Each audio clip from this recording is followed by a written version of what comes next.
And JD's going to talk to you again. And what am I going to talk to you about? Us. You and me. That's right, just you and me. I'm going to talk to you. I want you to realize how important each and every one of you are. I'm talking about every single American over the age of 18. I don't care what ethnic group you belong to. I don't care what your heritage is. I don't care any of that stuff. I want you to understand how important you are in making this country great. Look at your heritage background. I don't care which one it is. You just look at it. Look at what countries you come from. Look at how the rest of the world fight among themselves. How they never accomplish anything but war upon war upon war. But yet, I say to you, each and every one of you, you grab onto your heritage. You grab onto your individuality. We respect each other's, and we all work together. And that's what makes this nation great. Our individuality. Our self. Our heritage. It's all part of each and every one of us. And don't a single one of you deny it. I want you to understand how important you are, your individual self, to this nation. And that's what I'm all about. Yes. Now, yes, we have some economic problems in this nation, and they're going to have to be fixed. And yes, we can fix it. Because among us are the greatest economic specialists. Among us are the greatest engineers. Among us are the greatest hard-working people.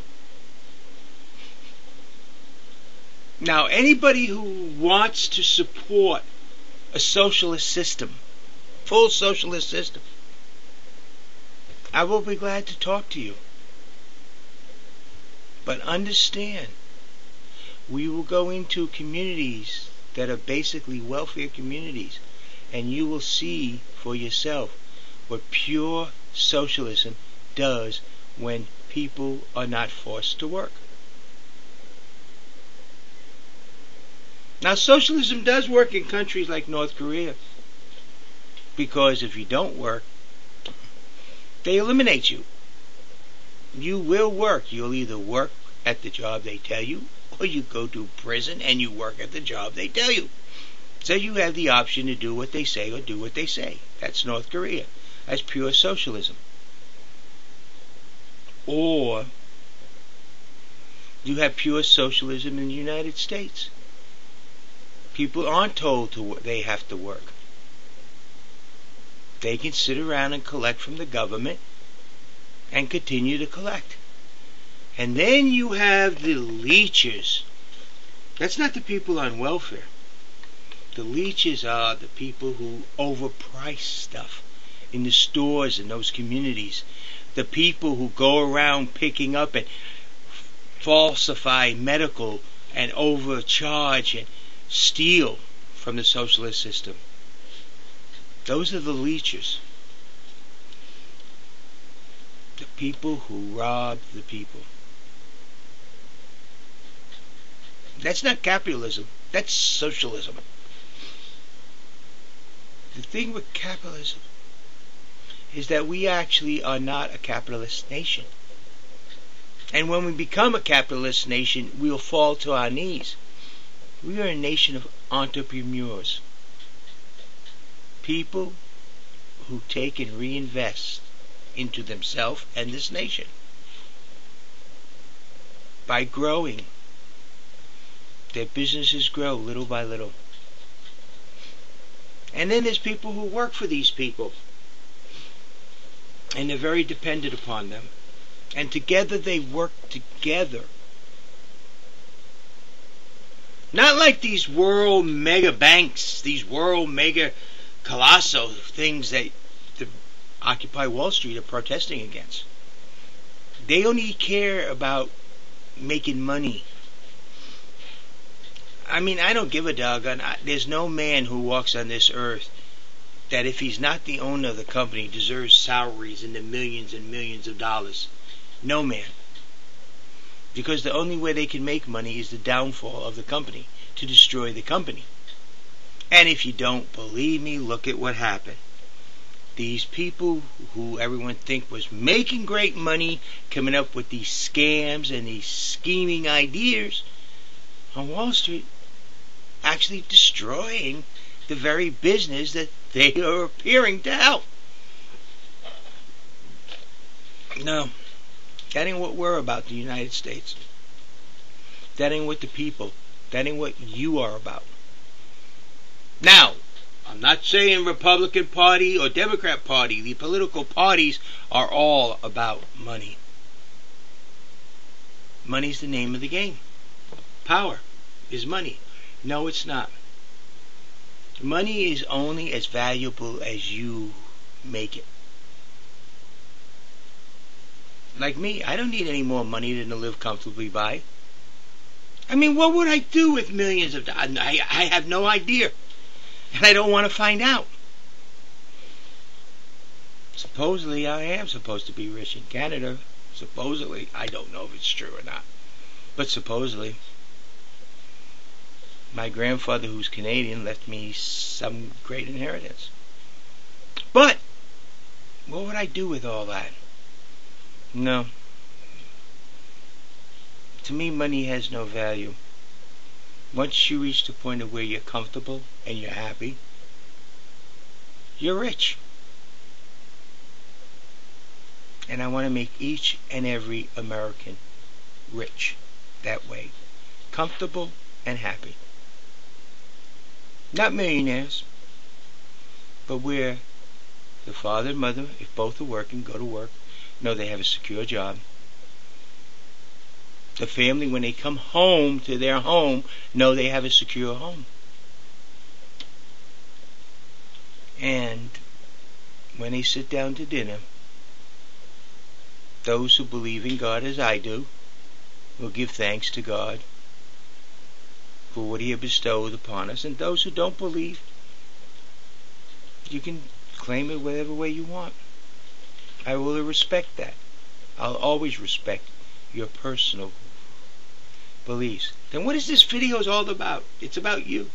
And it's about me. And it's about fixing our country. Now, when you all elect me as president, I'm going to need you to watch my back. That's right. Watch my back.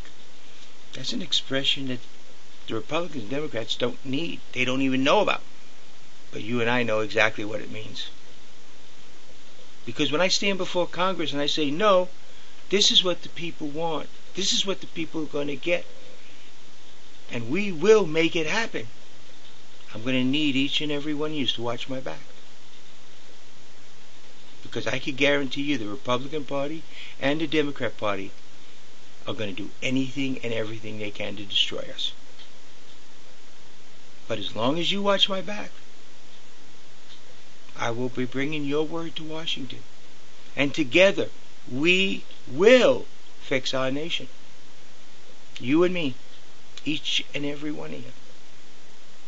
I don't care if you're Hispanic descent. I don't care if you're French. I don't care if you're English. I don't care if you're African. I don't care if you're Asian. I don't care if you're Polynesian. No. Because all those individualities make you and this nation great. But you're going to need to watch my back very closely. Because you're the ones who are going to protect my backside while I protect you. And that's what it's going to be about. 4 to 8 years down the road, our country's going to be about you. Each and every one of you. There's a lot of broke things. For example, Our tax system today is as broke and non-functional as the Articles of Confederation was to the United States of America. It's not working. Now, for the debt that the past 3 to 4 years have dumped upon us, the American people, something much more affluent, something much more accurate, something that's got to collect from each and every single person within this country. Not just you and me, the working, not just the Americans, everybody. Everybody in this country is going to have to pick up the cross and bear it.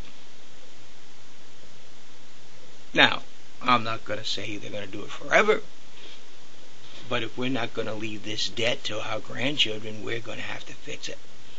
And we will. Just like the rest of the nation, we will fix. And somehow I will get Congress to do their job, which they can, for some reason, not do.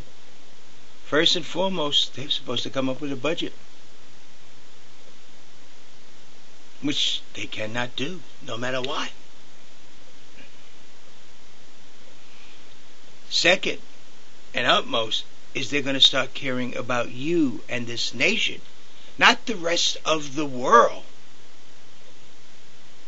And they're going to quit interfering with the governments of the rest of the world.